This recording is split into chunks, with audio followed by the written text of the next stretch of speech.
Today we're testing out a new camera. We bought the Osmo Action 5 and I'm testing it out with my DJI Mic 2. I have the Osmo Pocket 3 and I upgraded my drone by accident, so I've now got the DJI Mini 4 Pro. Because the speed, while the Neo does reasonable footage, it just can't keep up with anything moving reasonably quickly. And in wind, and after probably 13 miles an hour, it struggles to keep up. Wanted some access to the mic while I was filming. So if this works out well enough, I can then attach it via a mount on the bike here. I can have the full RC2 remote, which gives me access to adding sound to the footage. I know there's been an update for the Neo, but again, the bike sort of outpaces it quite quickly. So yeah, there's that. Again, I'm trying to work out what the mic's like. So I'm doing mic tests today. I'm doing video tests today. So 4K, 25 frames per second, wide view. And this is direct from the camera, so there's no other settings messed with. So there's that. What else am I up to? Oh yeah, I'm going to do an update of how we're getting on with the bike. So I'm out on the Engwe Engine Pro 2.0. We're doing an update of the mods, and the last part of the mods are coming next week. I've been having a think. I bought the kit to upgrade the suspension, but the suspension's now so good, I don't really want to mess with it. But you know what I'm like, so I'll probably end up changing it anyway, but it should all be finished in the next 2 to 3 weeks, and then I'll do a whole video listing all the parts that I've used and where I've got them from. And that's that for now. So we're heading up into town. Let's get up there. Again, we're going to be going through different places with different gradients and light, so we can test this camera out. There's been some discussion online about the bit rate, and I'm guessing there's probably going to be a firmware update pretty soon. DJI like to do their firmware updates on stuff. So yeah, I'm guessing that's coming soon.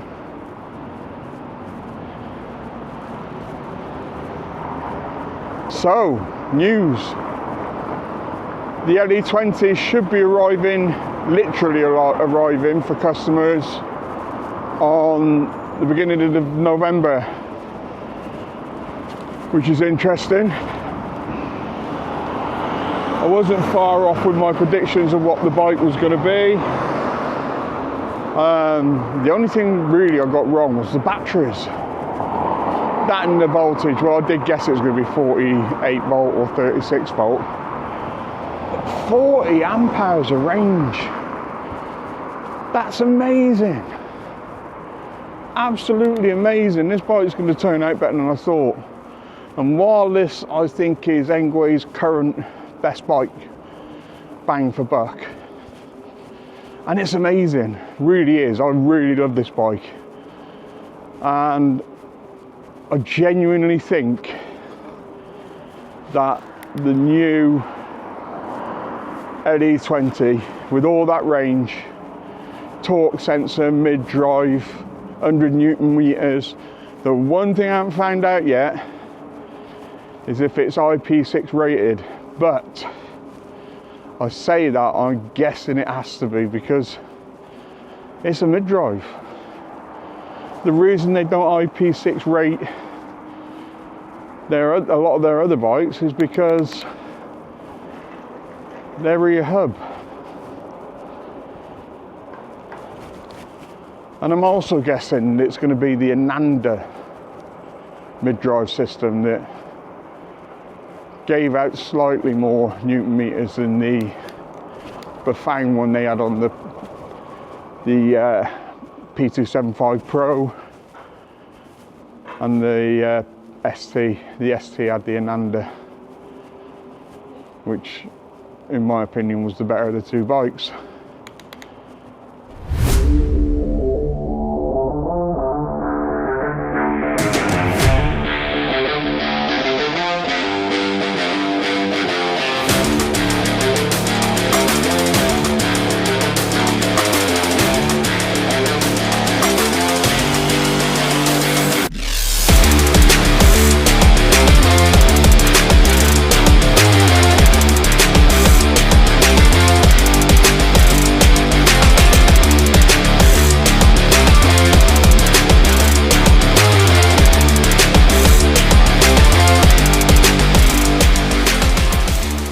Yeah, it's going to be interesting to see how this plays back volume wise, because I have updated my mic, my DJO2 bike,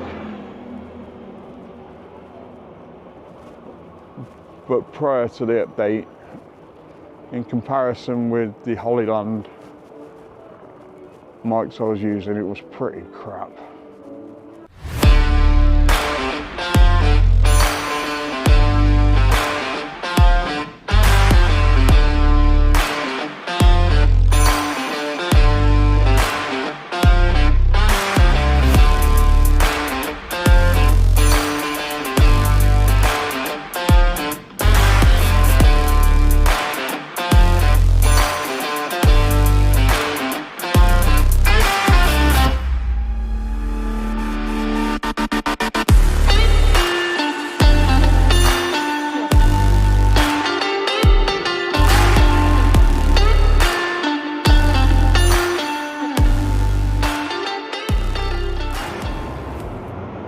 So we've done so far 263 miles,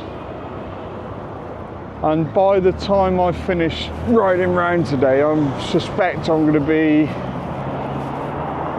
285 minimum. So that's how far we've come so far on this bike. It's only 285, but it's been flawless, absolutely flawless. I've had no issues with this bike whatsoever, and getting used to it without a throttle on. Yeah, I mean, it was worth changing round to an 1134 freewheel. It really was, because it doesn't matter where I've had to stop, as long as I'm properly in gear, I'm fine. I have no problems whatsoever getting this bike going. It takes less than a quarter of a turn to get the motor to kick in from the torque sensor, which is a far better system than a cadence sensor if you're fit and healthy. Obviously, if you have mobility issues, I recommend that you go for something with a hub motor on it, because you're going to get a cadence sensor, you get all the power on most e-bikes, you get all the power cutting in as soon as it kicks in. The only downside is, to be legal in the UK, 4 mile an hour throttle, and the ones that near enough every e-bike company supplying is just torqueless. It's just a walk mode, and it can't get the bike going. That's where the 1134 comes in. If you've got an 1134 freewheel on your bike, you know, you've got such a range of gearing then. It's far better than the standard, far better. Winter's coming. I was up at about 5:30 this morning, and the car had a little bit of frost on it. And I don't feel like I've had a summer. And when I left the house not long back, it was 13 degrees, which I thought was a bit chilly. So we're not wearing shorts today. Shorts for the foreseeable future are off the menu. We ain't got many days like this left.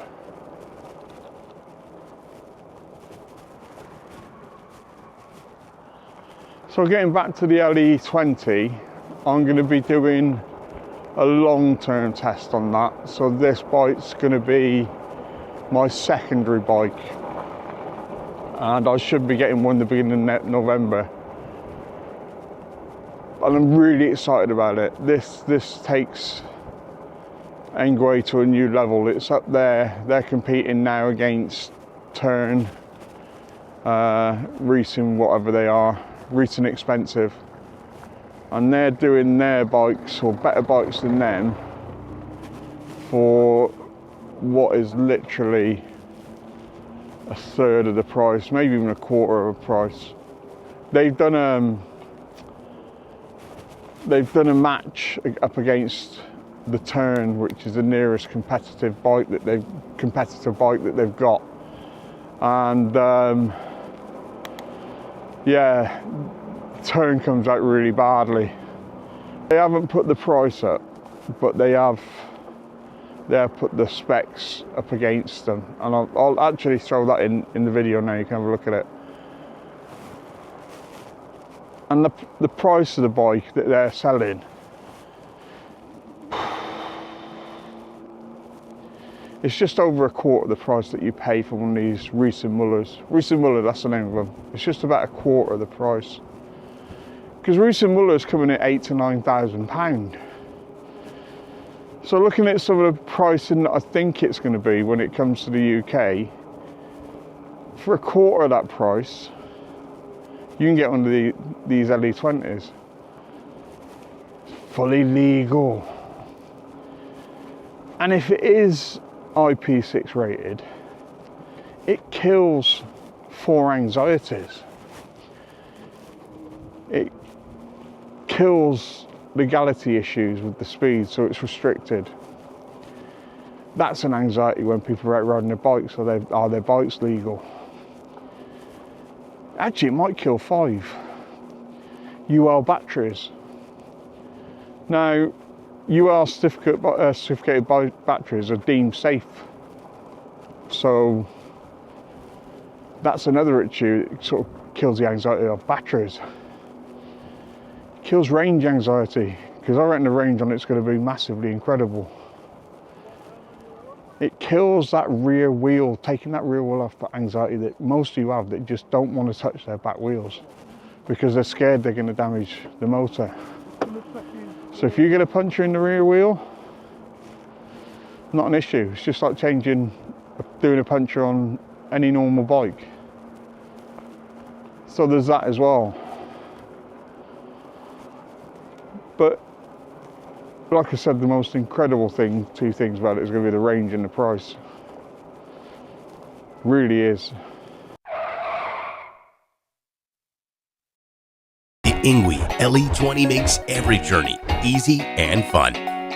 Thanks to Engwe's flash charging, the battery is ready in no time.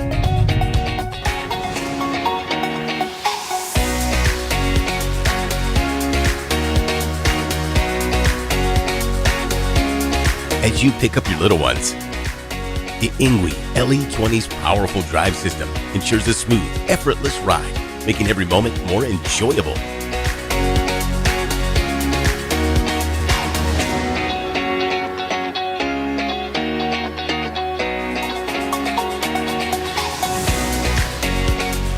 Need to grab groceries? The Engwe LE20's 200 kilogram, 440 pound load capacity means it's always ready to haul everything your family needs. And when it's time for a family trip, it comfortably carries your little ones, pets, and all their favorite things, so you can focus on creating memories. The Engwe LE20 isn't just a bike, it's part of the family. Ride anytime, park anywhere. The Engwe LE20, your super range cargo e-bike. Learn more at engwe.com and ride with us. When I get mine, these boards that go down the side, I think they could possibly be wrapped. And I find that quite exciting, that you can use them as billboards. Definitely looks nice out this morning. I don't think the temperature's risen much. I think it's going to go up to about 14 degrees today. which in comparison with the 18s and 19s we've had over the last few weeks, definitely feel it. Don't forget I'm old. I'm an old dude. Yeah, I'm hoping this camera setup works out, and the main reason is it just reduces the amount of kit I need. And if I can go out and film the majority of what I'm filming on a minimal amount of kit, it's a win-win for me. It also keeps the weight of stuff that I'm carrying down.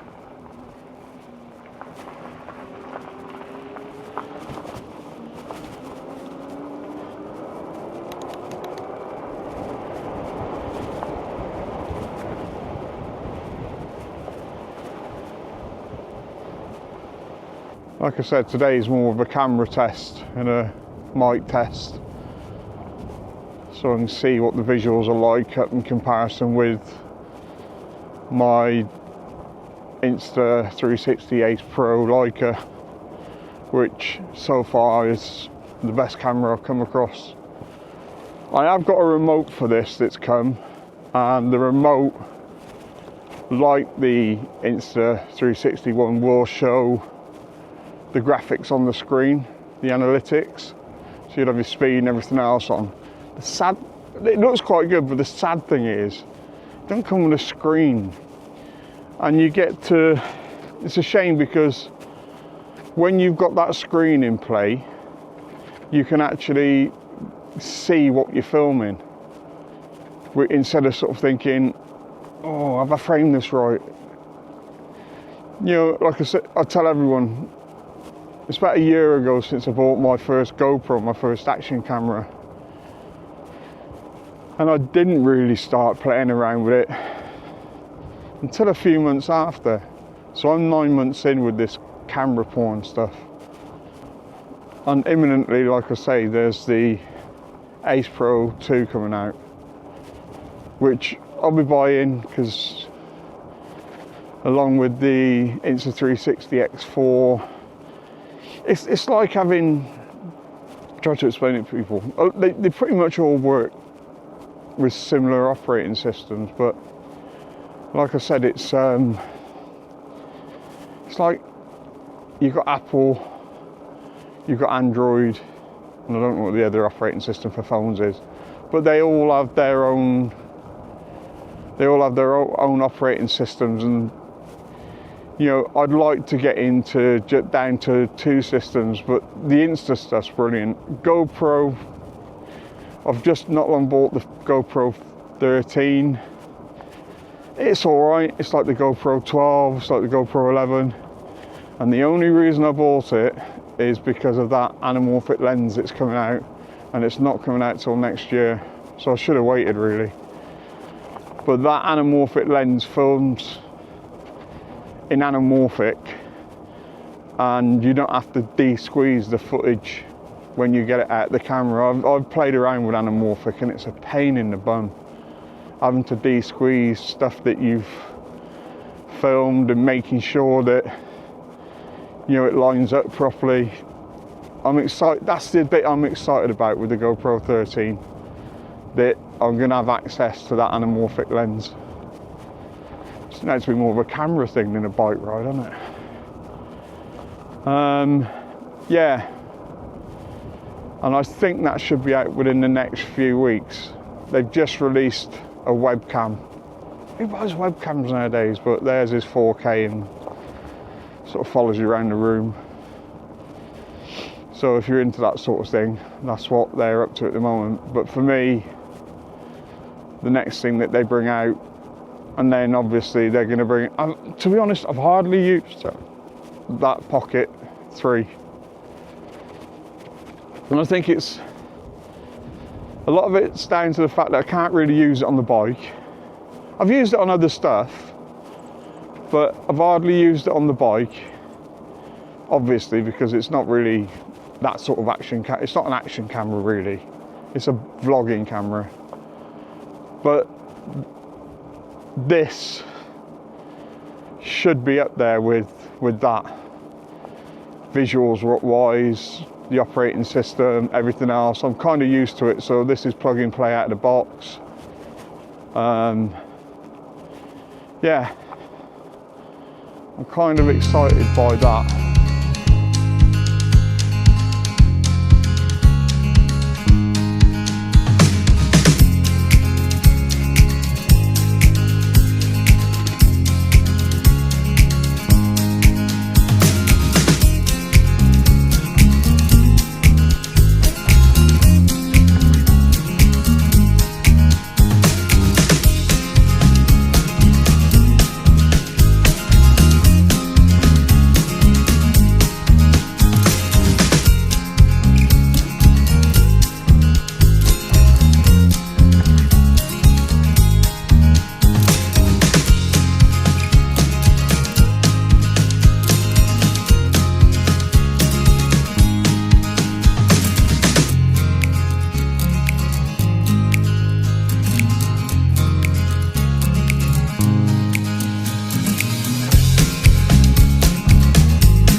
One, two, 1, 2, 3, testing, 1, 2, 3, testing, 1, 2, 3, testing.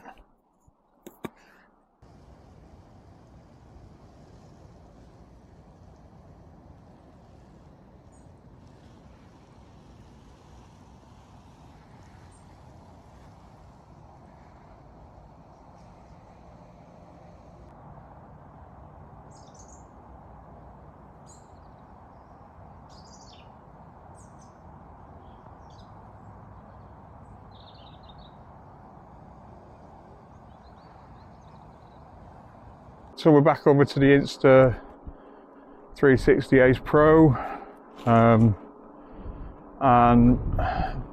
my Holland Max mics, which so far the best mics that I've come across. Everybody raves about the DJI mic 2, but I actually sent mine back when I originally got them.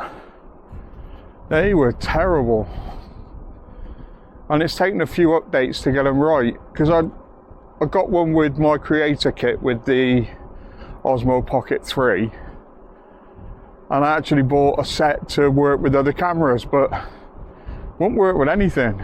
Didn't like anything. But apparently they've upgraded everything, so I've recently bought receiver and a transmitter to go with the one I've already got, because I will use it. And I've also got, and I have tested them out with the X4, I've got the Rode Go 2, and they're really good. Really, really good, really clear. Probably better than these for some things because they're more portable. But again, out the box, they didn't work. I had to go through 3 firmware updates on them to get them to get good sound. And one of my biggest problems that I've had doing these videos is getting the sound right. Yeah, getting the sound right has been a pain in the bum. But, you know, YouTube and a lot of money later, I've actually got somewhere where I'm happy. And I'm I don't know if you've noticed from where I've started off, if you go back and have a look at some of my first videos, they're terrible, but they're content, and they're reasonably good content.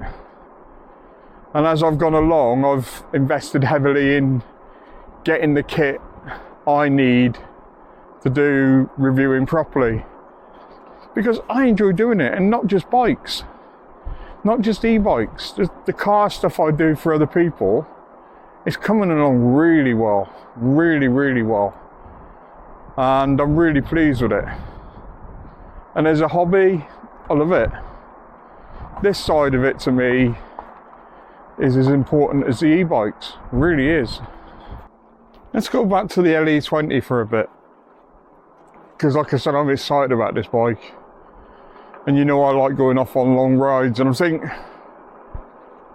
initially there's only 2 mods I'm going to do to it. It's definitely getting a suspension seat post, definitely. And I'm definitely going to fit tannis armour and flat out to it, because there's nothing worse than punctures.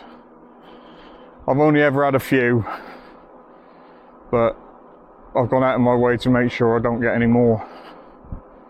Tyres on this are so thick, I doubt I'll ever get a puncture on them. But yeah, tannis armour, flat out, and a suspension seat post.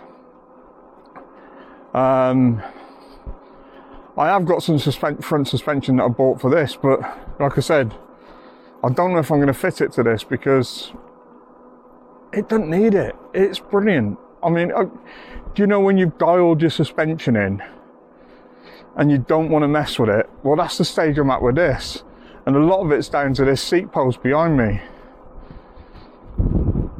These seat posts, for what they do, because the mid suspension on these isn't great.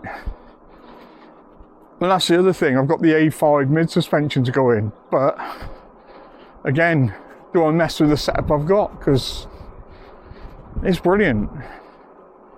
Suspension wise, at the rear, this is up there with the X20 and the X26 rear suspension setup. If anything, it might be better because of the way your seat moves. It's brilliant. So yeah, suspension seat post for the LE20, and I'll look at what the forks are like when they get here, but I suspect they're the same as what's on here. But it's that lack of rear suspension that makes me feel that it's going to have a seat post, a suspension seat post. And for what they cost, it's nothing, is it? And like I said, I've got some lockout front air suspension for this, but don't really want to mess with it, like I said. Yeah, I've got to the point where I'm really happy with this bike. So do I mess with it a little bit more? I've got a couple more things coming for it. And then in a few weeks' time, I'll finish the video off about the mods that I've done and put all the links in on the video, because I'm constantly asked. So if you watch me regularly enough, you all know this hill. You can see it off into the distance there. It's horrible. But this thing, it gets up there with ease. It really does. It doesn't struggle in any way whatsoever.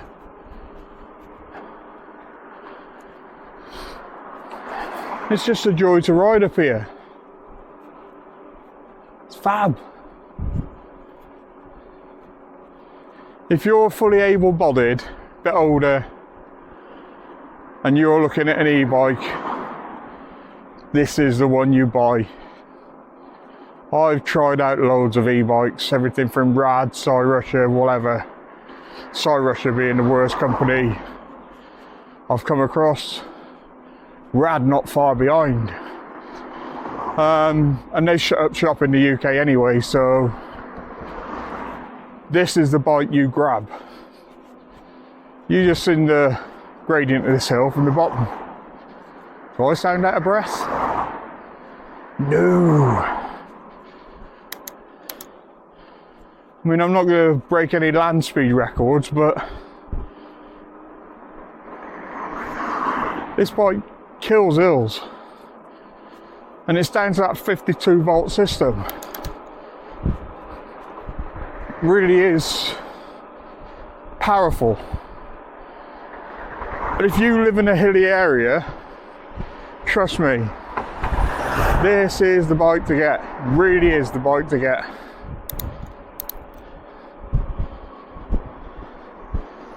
This bike's so good, I'm thinking of getting another one and modding it out again.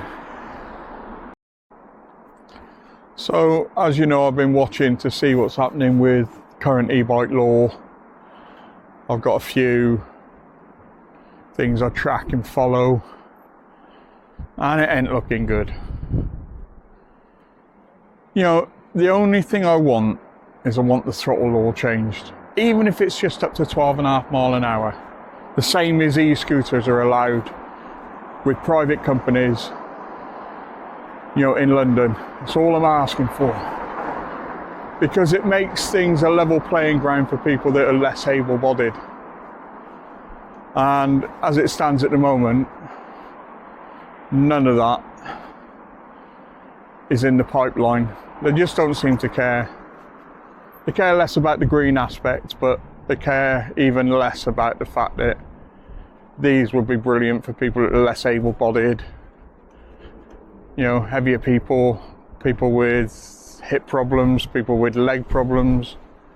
You know, I'm forever seeing on the forums that people are, you know, I've got mobility issues with my legs, I need this, this and this. And in the UK, you're not allowed to have it legally. Why?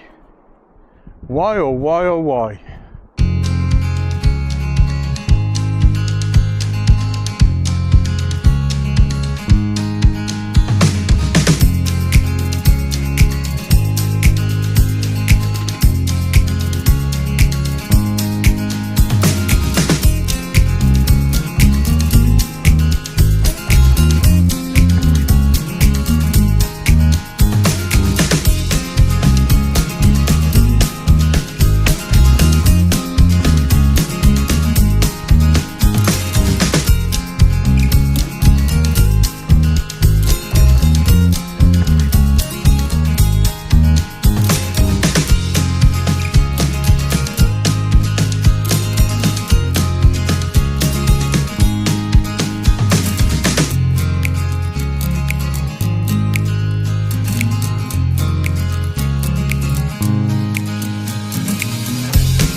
Well, sadly my ride's getting cut short today because it's starting to rain a bit and I don't want to be out in the rain on this.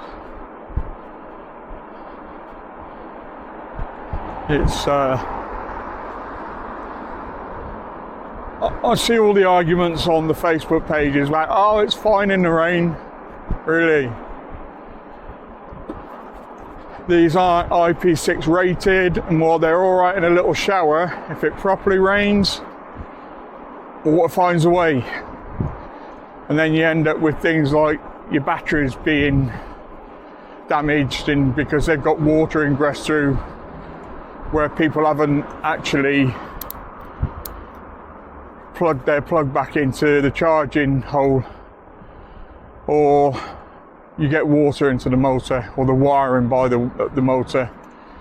The motors are pretty well sealed, but again, they're not IP6 rated. So if you have a look on Engwe's website, the only bikes that they recommend to be IP6 rated are the P275 Pro and the P275 ST step through thing, and that's because they're mid drives. One of the bikes I was massively surprised it wasn't IP6 rated, but again, it has a hub motor, was the P20. That's a brilliant little bike. Anyway, next week I'm reviewing the L20, and at the end of the week I'll have a review up for the EP2 Pro. So keep an eye out for those. The EP2 Pro review will be with a twist, and we'll go from there. But yeah, have a great weekend, everyone.